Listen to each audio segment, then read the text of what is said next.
دوستو، خداوند کا کلام آپ تک پہنچا ہے۔ پلیز لائک اور شیئر لازمی کیجیے۔ God bless you. خدا کے حضور جو ہماری قوت ہے، بلند آواز سے گاؤ۔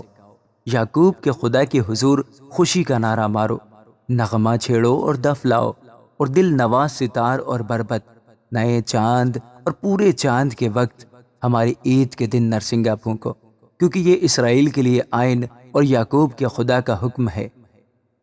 اس کو اس نے یوسف میں شہادت ٹھہرایا جب وہ ملک مصر کے خلاف نکلا۔ میں نے اس کا کلام سنا جس کو میں جانتا نہ تھا۔ میں نے اس کے کندھے پر سے بوجھ اتار دیا، اس کے ہاتھ ٹوکری ڈھونے سے چھوٹ گئے۔ تو نے مصیبت میں پکارا اور میں نے تجھے چھڑایا۔ میں نے رات کے پردہ میں سے تجھے جواب دیا۔ میں نے تجھے مریبہ کے چشمہ پر آزمایا۔ اے میرے لوگو سنو، میں تم کو آگاہ کرتا ہوں۔ اے اسرائیل، کاش کہ تو میری سنتا۔ تیرے درمیان کوئی غیر معبود نہ ہو، اور تو کسی غیر معبود کو سجدہ نہ کرنا۔ خداوند تیرا خدا میں ہوں جو تجھے ملک مصر سے نکال لایا۔ تو اپنا منہ خوب کھول اور میں اسے بھر دوں گا۔ پر میرے لوگوں نے میری بات نہ سنی، اور اسرائیل مجھ سے رضامند نہ ہوا۔ بس میں نے ان کو ان کے دل کی ہٹ پر چھوڑ دیا تاکہ وہ اپنے ہی مشوروں پر چلیں۔ کاش کہ میرے لوگ میری سنتے اور اسرائیل میری راہوں پر چلتا۔ میں جلد ان کے دشمنوں کو مغلوب کر دیتا اور ان کے مخالفوں پر اپنا ہاتھ چلاتا۔ خداوند سے عداوت رکھنے والے اس کے تابع ہو جاتے، اور ان کا زمانہ ہمیشہ تک بنا رہتا۔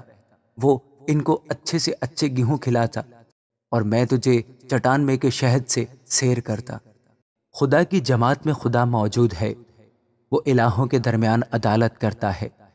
تم کب تک بے انصافی سے عدالت کرو گے اور شریروں کی طرفداری کرو گے؟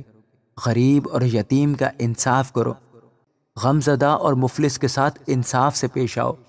غریب اور محتاج کو بچاؤ، شریروں کے ہاتھ سے ان کو چھڑاؤ۔ وہ نہ تو کچھ جانتے ہیں نہ سمجھتے ہیں، وہ اندھیرے میں ادھر ادھر چلتے ہیں۔ زمین کی سب بنیادیں ہل گئی ہیں۔ میں نے کہا تھا کہ تم الہ ہو اور تم سب حق تعالیٰ کے فرزند ہو، تو بھی تم آدمیوں کی طرح مرو گے اور عمرہ میں سے کسی کی طرح گر جاؤ گے۔